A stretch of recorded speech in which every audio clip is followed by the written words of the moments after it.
One, two, three. ROSI Rosi Purhadi. Assalamualaikum warahmatullahi wabarakatuh Bunda. Ketemu lagi di channel saya Rosi Purhadi. Mudah-mudahan kabar Bunda tetap baik ya, dan sehat walafiat, tetap semangat dalam berkebun. Nah Bunda, pasti setiap ada waktu kita yang namanya sisa nasi itu kadang-kadang bisa berlebihan kan ya. Artinya bisa terbuang begitu aja dan basi. Nah sayang Bunda kalau dibuang begitu aja ke tempat sampah. Padahal Bunda, dia sangat bermanfaat banget untuk tanaman kesayangan kita. Jadi Bunda, memang ada yang tidak mengetahui bahwa nasi ini bisa dijadikan sebagai cairan pengganti bahan kimia loh Bunda. Nasi basi yang sudah menjadi cairan ini jauh lebih bagus kegunaannya dalam mempercepat proses pembusukan sampah. Jadi cairan ini sering disebut dengan MOL alias mikroorganisme lokal. Selain dapat digunakan untuk bioaktivator pembuatan pupuk organik, MOL ini juga bisa langsung diaplikasikan sebagai pupuk tanaman loh Bunda. Nah Bunda, pembuatan cairan MOL ini sangat sederhana sekali sebenarnya, yakni melalui proses fermentasi yang ditambahkan dengan larutan gula.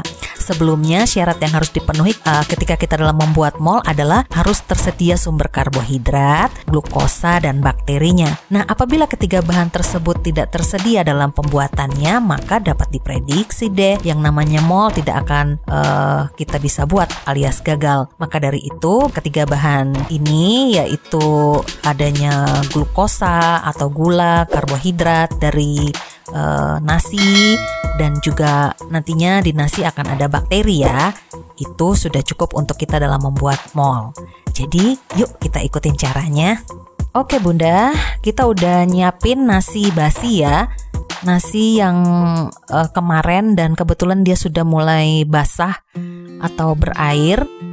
Kemudian kita siapkan penutupnya. Kalau bisa penutupnya yang berupa seperti jaring-jaring yang udaranya masih bisa mudah masuk ya. Nah ini untuk menghindari dari binatang-binatang atau pengganggu-pengganggu, serangga-serangga yang nantinya akan mempengaruhi kualitas dari sisa nasi basi ini yang kita bakal jadikan MOL. Dan kita karet untuk lebih merapatkan jaringan kain penutupnya ini. Oke teman Rosi, sambil kita buat MOL alias mikroorganisme lokal, mungkin seperti saya juga, saya bertanya, kok bisa ya nasi basi itu bisa menyebabkan tanaman menjadi subur? Memang sih karena adanya kerja bakteri dari jamur-jamur yang tumbuh di dalam nasi tersebut. Tapi nggak ada salahnya kan kalau kita tahu kandungan apa aja yang ada di dalam nasi tersebut. Tentunya ini saya lihat dari beberapa literatur yang telah saya rangkum. Jadi yang pertama adalah di dalam nasi itu ada sekitar 39% karbohidrat. Nah, sesuai dengan namanya yaitu karbo dan hidrat, maka dia terdiri dari ion karbon dan hidrogen. Karbon dan hidrogen tadi dalam bentuk kompleks, yaitu karbohidrat akan dirubah menjadi bentuk yang lebih sederhana, yaitu dalam bentuk gula, di mana gula ini merupakan sumber energi nih teman Rosi bagi mikroorganisme yang ada di dalam tanah kita untuk berkembang biak dan bereproduksi, membantu tanah kita memperbaiki struktur tanah maupun kimia dan biologinya. Di dalam nasi itu terdapat juga protein, kalsium, fosfor, dan juga kalium, kurang lebih sekitar 3%. Dari protein ini nantinya akan dipecah menjadi sumber nitrogen karena di protein itu terdapat gugus amina, yaitu gugus NH2, di mana gugus NH2 ini nantinya ada sumber N di situ yang akan digunakan untuk tanaman kita. Yang berikutnya adalah fosfor. Fosfor nanti juga akan dirubah menjadi fosfor yang lebih bisa diserap oleh tanaman. Untuk kalsium itu sebagai sumber yang bekerja sama dengan kalium akan membentuk dinding sel di dalam tanah kita. Berikutnya di dalam nasi juga terdapat beberapa vitamin, diantaranya adalah vitamin A, B1, B2, dan B3, di mana ini juga nanti akan menjadi unsur yang memang bisa digunakan oleh tanaman kita nih Bun. Berikutnya juga di dalam nasi itu terdapat beberapa unsur mikro, yaitu tembaga besi dan seng yang merupakan penyumbang unsur mikro untuk tanaman kita juga. Makanya ya, kenapa jadi mol itu sangat baik banget buat tanaman kita. Nasi yang udah kita diamkan selama 3 hari.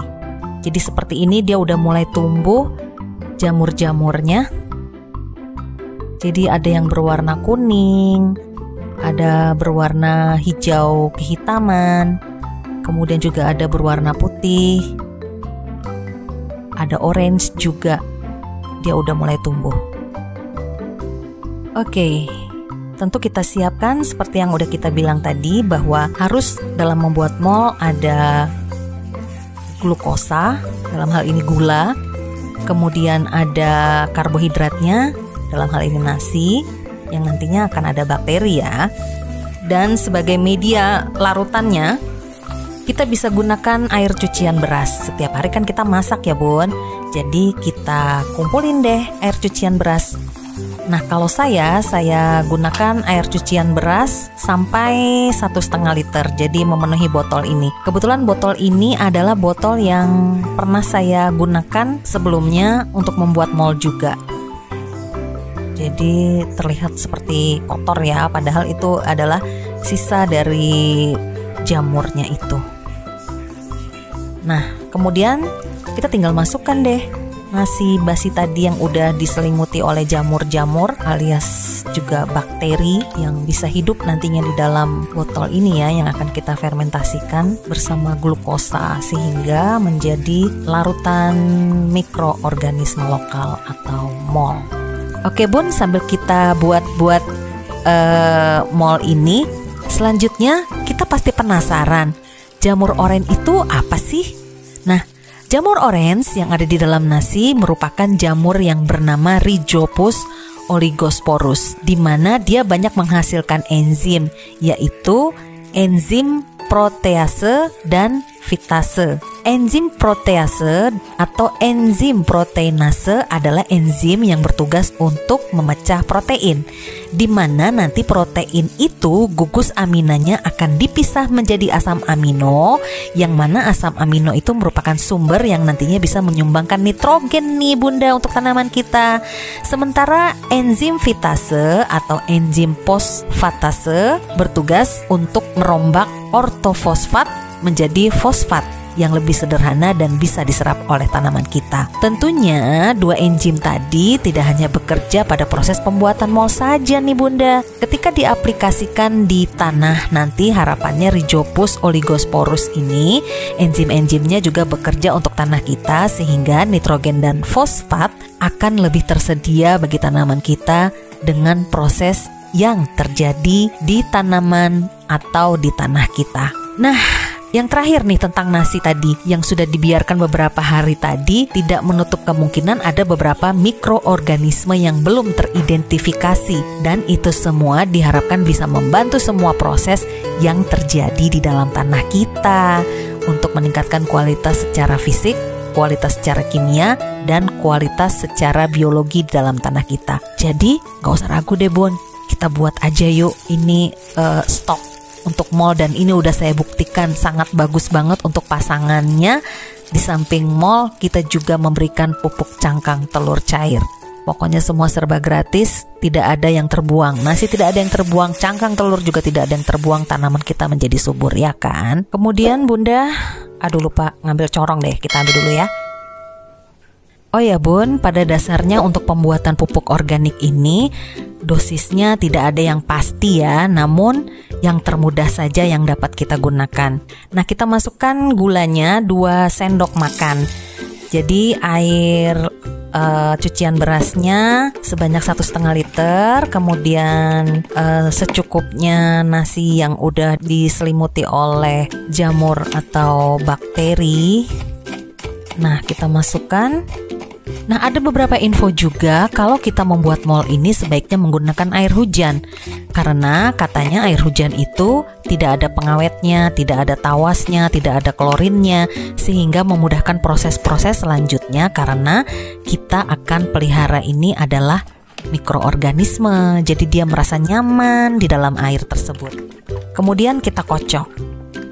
Nah, seperti ini nih Bun, jadinya Bun. Nah, kita kocok agar gulanya larut ya. Nah, seperti ini jadinya. Mudah kan?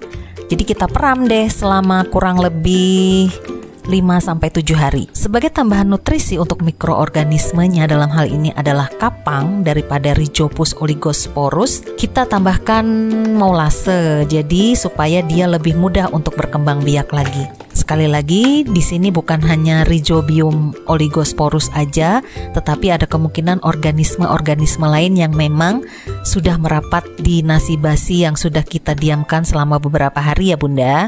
Nah ini Bun karena botolnya bekas dari saya buat mall, sehingga karena ada gas di dalamnya, jadi dia tidak datar nih pantat dari botol air mineral ini, sehingga dia goyang-goyang deh seperti tuyul.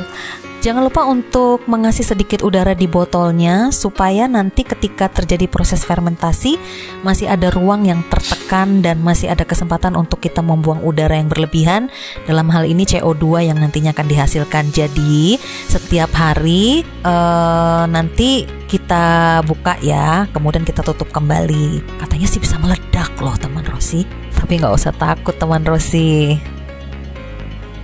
Nah untuk dosisnya ya teman Rosi, mol ini kalau untuk kita kocorkan biasanya dosisnya diencerkan antara 5-10 kali. Jadi kalau untuk disemprot diencerkan paling tidak sebanyak 20 kali ya. Nah oke. Nah ini adalah simpanan mol saya. Jadi saya masukkan ke dalam toples besar, saya kumpulin. Kan kadang-kadang pasti ada tuh sisa gula, kopi, saya masukin aja untuk menambah gula agar tetap aktif ya bakterinya. Nah kemudian yang mol yang sudah kita buat tadi kita bisa campurkan langsung. Itu juga nanti akan terproses sendiri dan menjadi mol yang sangat bagus untuk tanaman kita. Jadi kita menjadi senang, tanaman kita menjadi subur. Sebagai gandengan pupuk cair cangkang telur yang udah kita buktikan khasiatnya sangat bagus untuk tanaman kita. Oke, segitu dulu Bunda, semoga bermanfaat ya. Semangat berkebun. Wassalamualaikum warahmatullahi wabarakatuh.